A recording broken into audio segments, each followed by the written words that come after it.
Convoy to San Quentin. Inside California's oldest and most notorious prison exposed. True crime documentary. The Convoy. Hit subscribe now. What you're about to hear is a story of crime, betrayal, and justice inside California's oldest and most notorious prison. A story that will change how you think about San Quentin forever. The engine growled low as the armored bus rolled through the mist that clung to the bay. The Convoy was unmarked except for a stenciled number on its flank, its windows blacked out like the eyes of a shark. On the seat nearest to the rear door sat a man whose name was whispered in police briefings from Sacramento to Los Angeles. His wrists were shackled, his ankles locked in iron, but his eyes, flat, watchful, moved constantly. Behind him, a younger man with a face tattooed in gang symbols kept his head down, murmuring something under his breath that sounded like a prayer or a curse. Between them sat a female deputy, her knuckles white around the grip of her taser. Outside, the California dawn was pale and cold. The Convoy left Highway 101 and turned onto a narrower road flanked by tall eucalyptus trees whose scent seeped even through the bus's steel. Ahead, past a final rise, the towers of San Quentin emerged, stone and steel framed against the silver waters of the bay. Even in the soft morning light, the prison looked ancient, a fortress of another era. It had stood since 1852, older than the state's own Capitol building, and in its cells had lived and died the worst men California ever produced. Inside the bus, Deputy Marshal Allen Rowe checked his watch. The transport had been planned down to the minute. 2 inmates, one a convicted hitman tied to 3 unsolved murders, the other a gang lieutenant believed to have ordered killings from behind bars, were being moved under high security from Corcoran to San Quentin. Officially, it was a routine transfer for court hearings. Unofficially, it was something else entirely. Rowe's briefing had included a single line circled in red: "Do not discuss the case in front of the inmates." At 6:43 the Convoy slowed at the outer gate. Guard towers loomed above like stone sentinels. Rifle barrels glinted. The gates opened with a groan. As the bus rolled in, the tattooed inmate lifted his head and smiled faintly. "Back home?" he whispered. San Quentin's receiving and release yard was nearly empty at that hour. The smell of salt water mixed with disinfectant and old concrete. A correctional officer with a clipboard waited by a heavy steel door, his expression unreadable. "2 for condemned Rowe," Rowe said, handing over paperwork. He kept his voice neutral, but his stomach felt tight. He'd escorted killers before, but something about this transport had felt off from the start. As the shackled men were let out, the younger one glanced up at the grim brick facade. "They call it the garden," he muttered. "But it's where they plant you in the ground." The deputy ignored him and tightened her grip. They moved through a series of gates, each one clanging shut behind them, until they reached the sally port that led to death row. The older inmate, the hitman, paused just before crossing the threshold and looked at Rowe. "You know this isn't about court, right?" he said softly. His voice carried no threat, only something that sounded like amusement. Then he stepped forward, chains rattling. Rowe felt a chill crawl up his spine. By mid-morning, news vans had begun to gather outside San Quentin's East Gate. A rumor had leaked overnight, unconfirmed, speculative, that a high-profile informant tied to a notorious cold case had been moved to death row for his protection. No names, no charges, just whispers. Reporters swapped theories. Was it a serial killer? A crooked cop? A gang defector? The prison administration refused to comment. Inside, Warden Carla Mendoza paced her office. She'd inherited San Quentin's long shadow, its history of executions, riots, and reform, and she knew how quickly one leak could turn into a media firestorm. The 2 men just brought in were dangerous, but more dangerous still were the files they carried in their heads. According to an FBI liaison, both were linked to a series of unsolved contract killings stretching back a decade. The Bureau believed the hitman might finally talk, if he lived long enough. In the corridor outside her office, an older guard named Dennis Cole watched the transfer on a monitor. He'd worked San Quentin for 27 years, long enough to see the gas chamber converted to lethal injection, long enough to know that high-profile transfers meant trouble. He tapped ash from his cigarette into an empty coffee cup. On the screen, the 2 new arrivals were being escorted down the tier to separate cells. Cole noticed the gang lieutenant glance toward another cell and flash a subtle hand sign. Cole frowned. He'd seen that sign before. San Quentin is a contradiction. California's oldest prison but also a hub of experimental rehabilitation. Inmates run a newspaper, stage plays, even host TEDx events. But it also houses the state's only death row for men. The tension between those 2 realities hangs in the air like static. New arrivals often smell the ocean before they smell the cell block. Some say the scent makes them dream of freedom. Others say it drives them mad. For the gang lieutenant, real name Miguel Spider Herrera, San Quentin was familiar ground. He'd done time there before in the adjustment center, a high-security wing just steps from the execution chamber. He knew the layout, the blind spots, and the men who owed him favors. The hitman, meanwhile, Joseph "Ice" Brody, had never been here. He'd spent most of his career as a contract killer in the shadows of Southern California. Now, shackled in a cell barely wider than his wingspan, he studied the corridor like a chessboard. Unconfirmed but persistent rumors suggested that Brody had been hired years earlier to silence a witness in a murder case involving a powerful politician's son. That witness had disappeared without a trace. The case was cold but not forgotten. Recently, a break had surfaced, a single fingerprint on a decades-old piece of evidence. If Brody flipped, it could topple more than just a gang. Warden Mendoza had authorized a quiet arrangement with federal agents. Keep Brody alive until he testifies. But keeping someone alive on death row at San Quentin is harder than it sounds. The gang Herrera belonged to still had soldiers on the tier, and if they realized Brody was cooperating, a hit could be arranged in hours. That morning, as guards finished the intake process, a coded message left the prison on a contraband phone. Its contents are still classified, but investigators later confirmed it triggered a sequence of events that would culminate in bloodshed before the week was out. Rowe stayed at San Quentin to finalize paperwork. In the staff canteen, over burnt coffee, he confided to a fellow marshal that something about the transfer smelled wrong. They said it was for a court appearance, he muttered, but there's no hearing on the docket. And why San Quentin? Why not a secure federal facility? His colleague shrugged. Politics, he said. Always politics. Rowe's phone buzzed. Unknown number. He stepped outside into the yard to take it. A voice on the line, distorted, mechanical, said only, "You brought a dead man walking." Then the line went dead. He stared at the phone, heart pounding. Through the wire fence he could see the bay, gulls wheeling above the water. In the distance a ship's horn echoed like a warning. That night, as the prison settled into its usual uneasy rhythm, a junior officer doing rounds on the tier noticed something odd. Brody was awake, sitting on his bunk, staring at a folded piece of paper on the floor just outside his cell. The officer bent to pick it up, but Brody said sharply, "Don't." The officer hesitated, then used his boot to slide it closer and saw a single line scrawled in block letters, "Your time is up." He looked up. Brody's face was pale but controlled. "Get the warden," Brody said quietly. "Now." 2 cells down, Spider Herrera smiled in the dim light and rolled onto his bunk. Hours later, in a secure conference room, Warden Mendoza spread the note on the table. Rowe, summoned back from his hotel, stood beside her. "We've got a leak," she said. "They know he's here and they know why." Rowe rubbed his temples.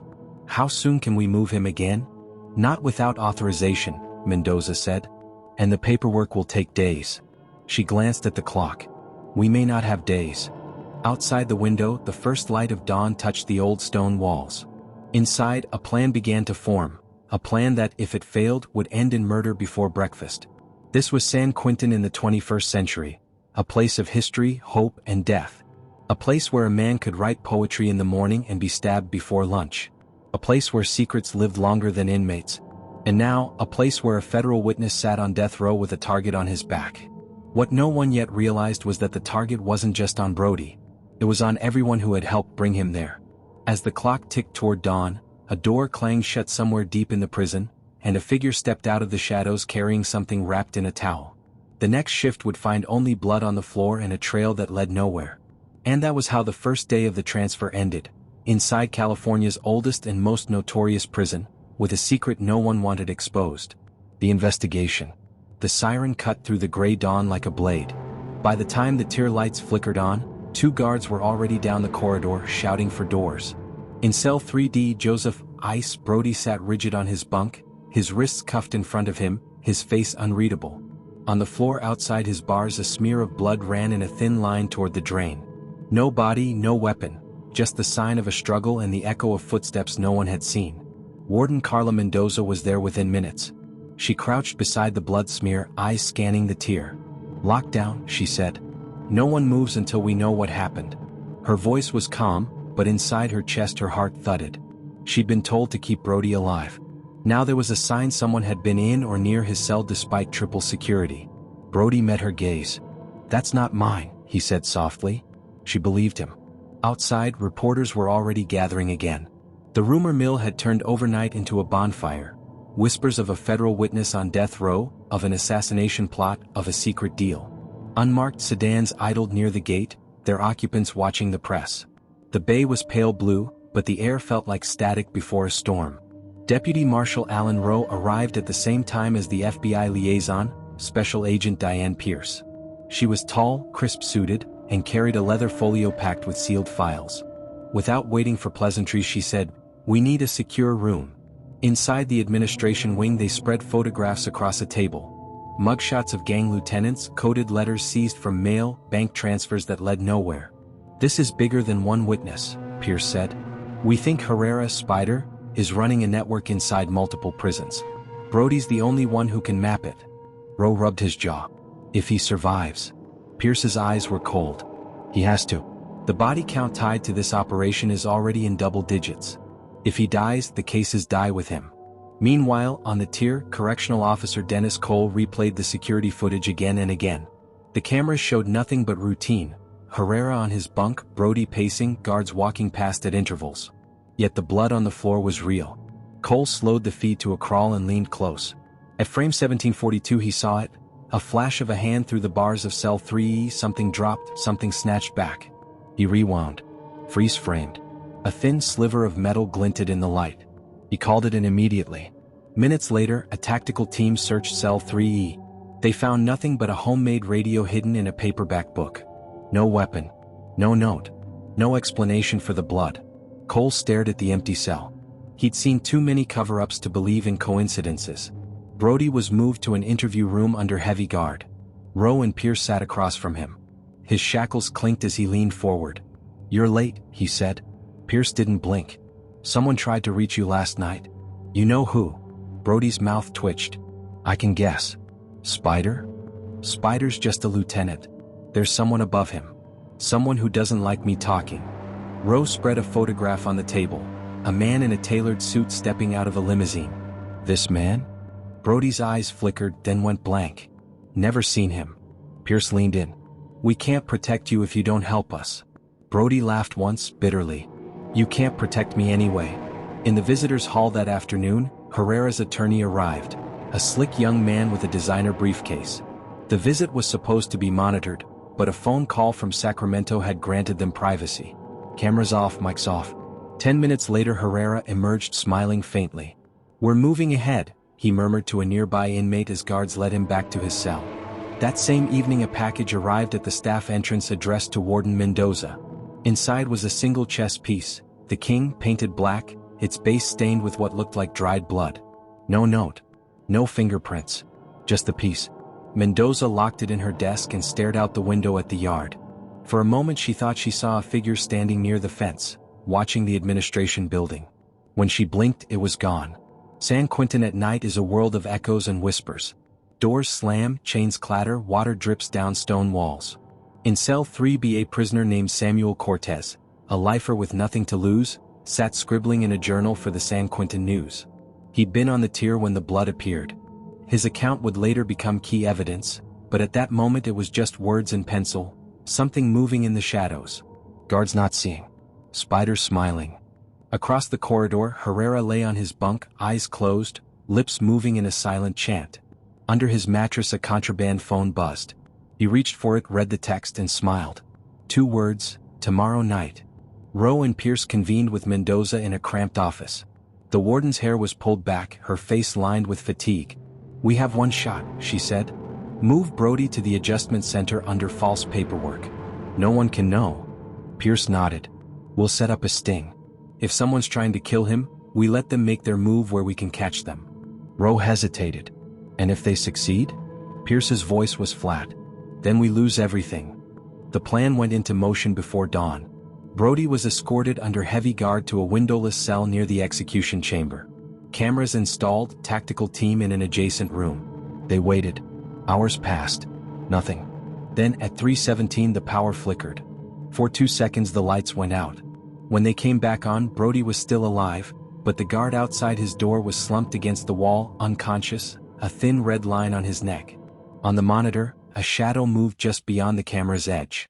Roe's voice cracked over the radio, "Breach, go now." The tactical team burst in. The cell was empty. Brody was gone. Alarms blared across San Quentin. Gates slammed. Inmates shouted in confusion. Mendoza raced down the corridor with Roe at her side. "How?" she demanded. "There's no way out of that cell." Roe didn't answer. Pierce stood in the control room staring at the monitor. In the corner of the screen, a door stood ajar. The old service tunnel once used to bring supplies from the dock. It had been sealed for years. Officially. She grabbed the radio. "They're in the tunnel." Inside the tunnel, the air was damp and smelled of rust. Brody stumbled forward, hands still shackled. A hooded figure guided him with a hand at his elbow. "Keep moving," the figure hissed. Brody tried to speak, but a blow to his ribs silenced him. He thought of the deals he'd made, the people he'd betrayed. He'd known this day would come. Behind them, boots pounded as the tactical team gave chase. Above ground, the first streaks of dawn lit the bay. Reporters outside saw lights flash inside the prison and heard distant shouts. Some raised cameras. Others tweeted rumors. "Breaking. Escape attempt at San Quentin? High-profile inmate missing?" On the pier, a small boat waited, engine idling. Two men in hoodies scanned the water nervously. One checked his watch. "Where the hell are they?" In the tunnel, Roe led the team through ankle-deep water. Ahead, the sound of footsteps, a clang of metal. They rounded a corner and saw the hooded figure dragging Brody toward a grated exit. Roe raised his weapon. "Federal agents. Stop." The figure turned, eyes glinting under the hood. For a heartbeat, Roe saw recognition. Someone he knew? Then the figure shoved Brody aside and bolted up a ladder. Pierce reached Brody first, grabbing his arm. "You're safe," she said. Brody laughed once, coughing. "Safe," he whispered. "You don't even know who you're dealing with." Above them, a hatch slammed. They got Brody back to the cell. The hooded figure vanished into the prison's maze. Tactical teams searched all night but found nothing. Later, in her office, Mendoza poured coffee with shaking hands. "We've got a mole," she said. "Someone inside helped this happen." Pierce nodded. "And until we find them, none of us are safe." Roe stared at the chess piece still sitting on the warden's desk. "Black King. Bloodstained base." He thought of the voice on the phone. "You brought a dead man walking." He wondered which of them it meant. By morning, the story had broken nationwide. "Assassination plot at San Quentin," blared one headline. Another asked, "Who is the target?" Talk shows speculated about federal informants, gang wars and political scandals. No one outside the prison knew the full truth. Inside, they only knew the clock was ticking. Brody sat on his bunk, staring at the wall. Herrera, 2 cells down, hummed a tune under his breath. And somewhere in the prison a hooded figure waited for the next move. The game had begun and San Quentin was its board. Escalating danger. By the third morning the sky over the bay had turned the color of lead. A cold wind whipped across the yard as alarms still echoed from the night before. San Quentin was under full lockdown. Meals delivered to cells. Yard time canceled. Every corridor patrolled by armed teams. Yet inside the cell blocks the air buzzed with rumors and coded whispers, like electricity through old wiring. Joseph, Ice Brody hadn't slept. Dark circles hollowed his eyes. He'd stared at the same concrete wall all night, replaying the escape attempt in his head. Whoever had come for him hadn't meant to rescue him. They'd meant to disappear him. He knew that now. 2 cells down, Miguel Spider Herrera lay on his bunk humming an old barrio lullaby. Under his mattress the contraband phone vibrated once, then again. The message was a single word: tonight. In the administration wing, Warden Carla Mendoza was no longer hiding her frustration. Files were spread across her desk, photographs pinned to a corkboard with red strings connecting names. Deputy Marshal Alan Rowe and FBI Special Agent Diane Pierce sat opposite her, faces drawn. "We're running out of time," Mendoza said. "We sealed every tunnel, doubled the guards, swept for contraband. Yet whoever's behind this is still ahead of us." Pierce tapped a photograph of Herrera. "Spider's the fulcrum. We squeeze him, maybe we get a name." Rowe shook his head. "We squeeze him and we trigger a riot. Half this tier answers to him. If he goes down, they'll burn the place." Mendoza leaned back. "Then we need another angle." Pierce's eyes flicked to Brody's file. "He knows more than he's saying. If we move him off death row into a safe house." "Can't," Mendoza said.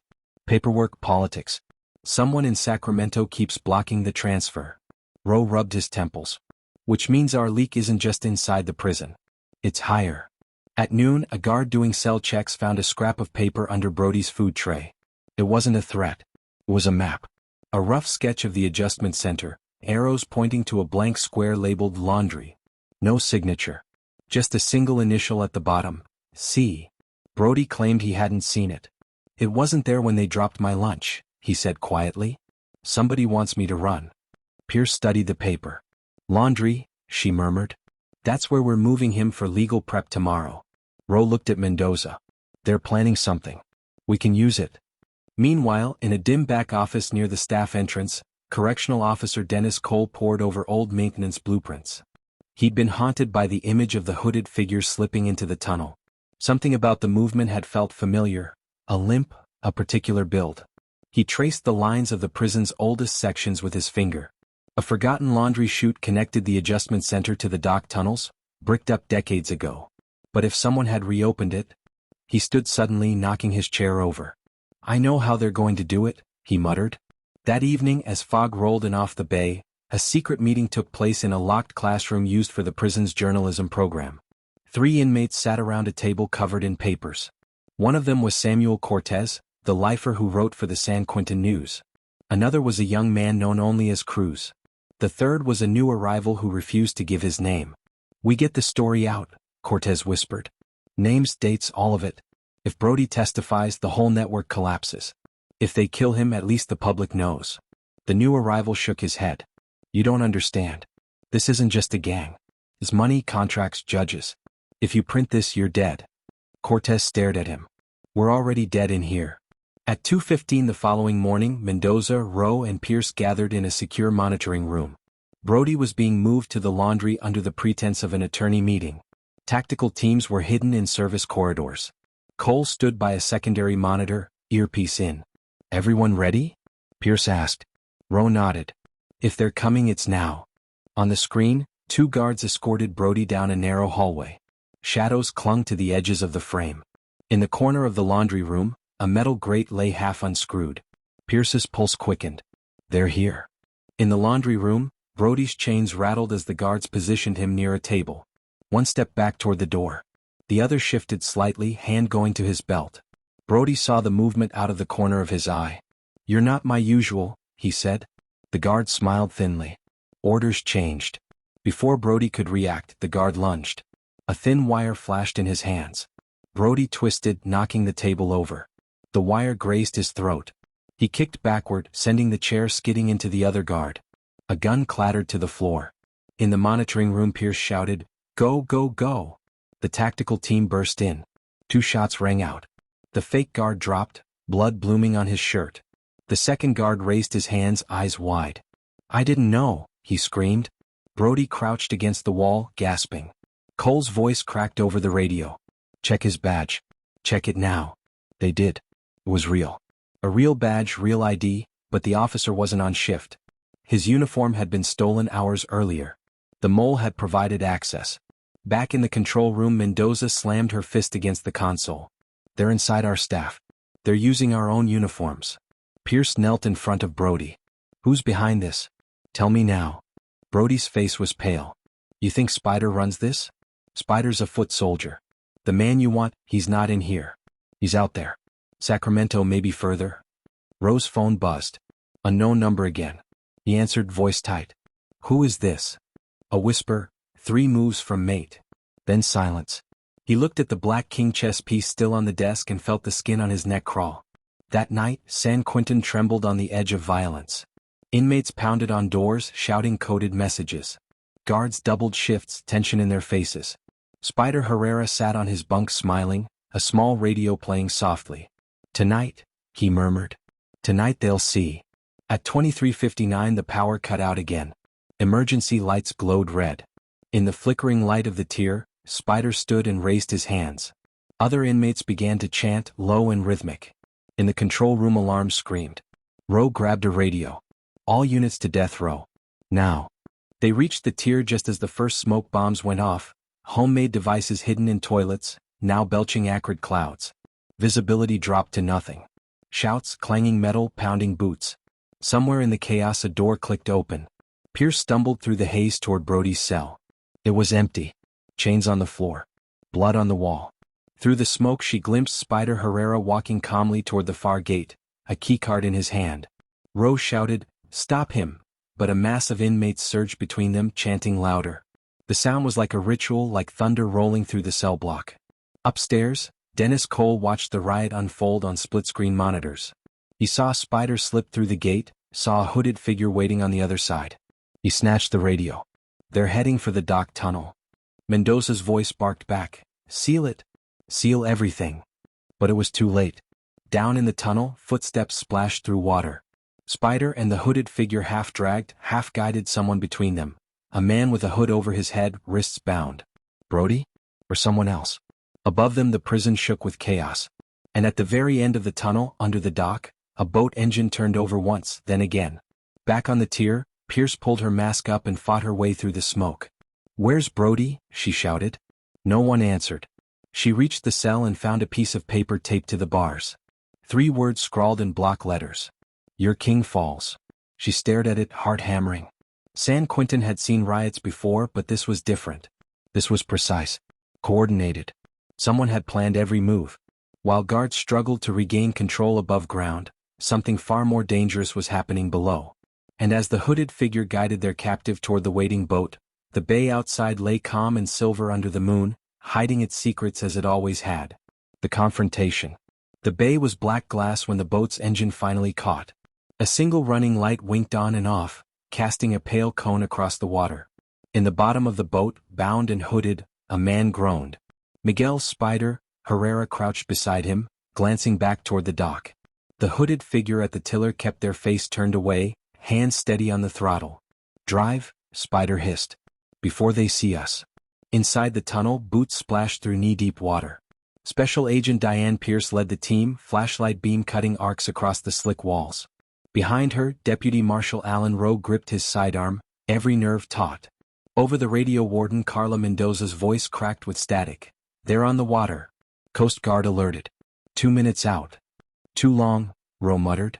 "We'll lose them." Ahead, a faint square of moonlight marked the tunnel's exit. Pierce raised her hand and the team slowed, hugging the wall. Through the opening they could see the boat pulling away from the dock, engine low, wake shimmering like molten silver. Rowe whispered, "We're too late." "No," Pierce said. "Not yet." She bolted forward, emerging onto the dock. The night air slapped cold against her face.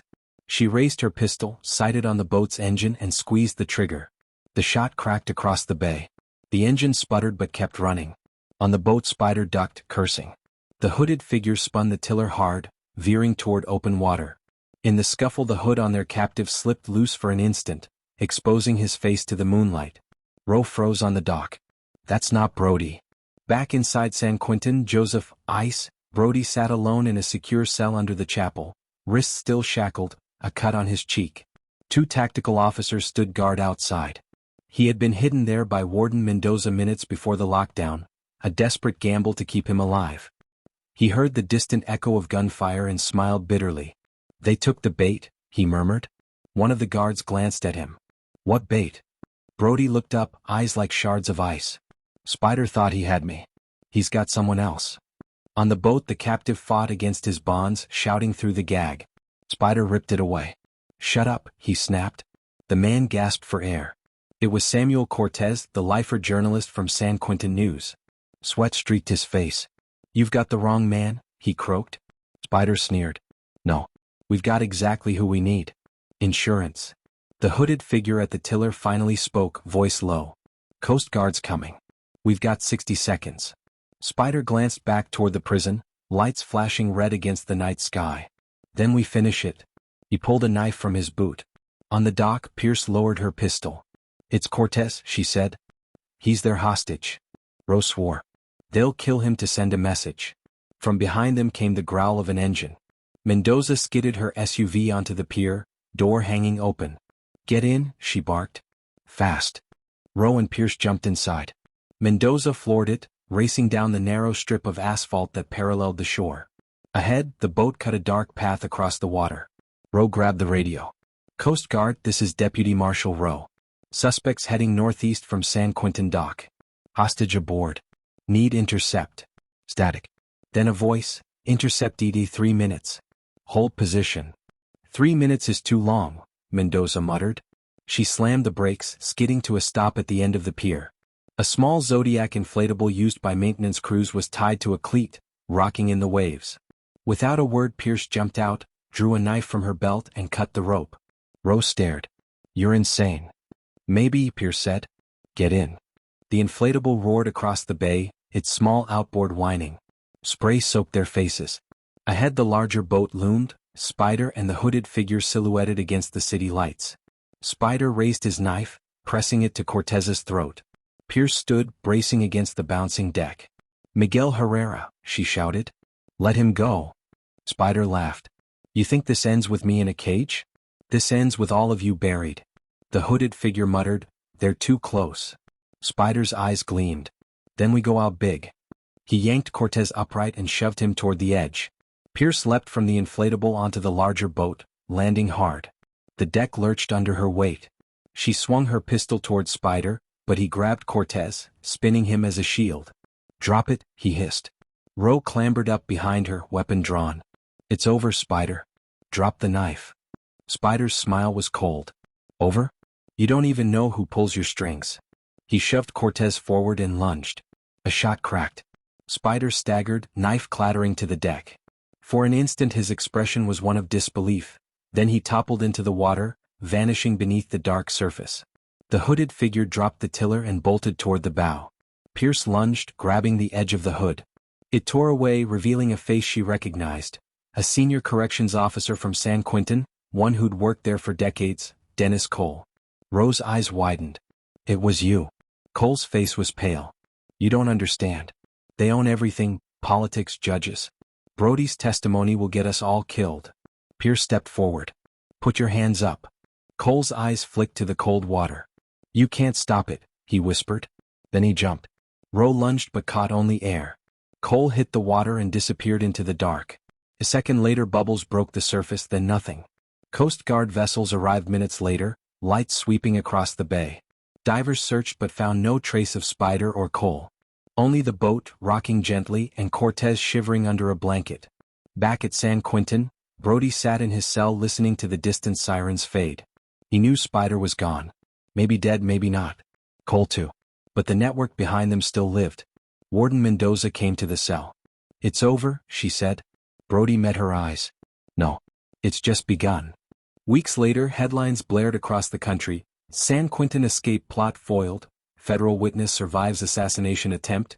Corrections officer under investigation. Commentators debated gang infiltration, political corruption, and the future of California's oldest prison. In Sacramento, hearings were announced. In Washington, sealed indictments were prepared. In a small office inside San Quentin, Samuel Cortez typed the final lines of his article for the San Quentin News. The game played on death row was never about one man. It was about power. And power never sleeps. He hit save. Somewhere outside a gull cried over the bay. Late one night, Deputy Marshal Allen Rose sat at his kitchen table staring at a chessboard. All the pieces were set except one, the Black King missing. His phone buzzed. Unknown number. He hesitated, then answered. A whisper, "Checkmate soon." The line went dead. Roe looked at the empty square where the Black King should be and felt the hair rise on the back of his neck.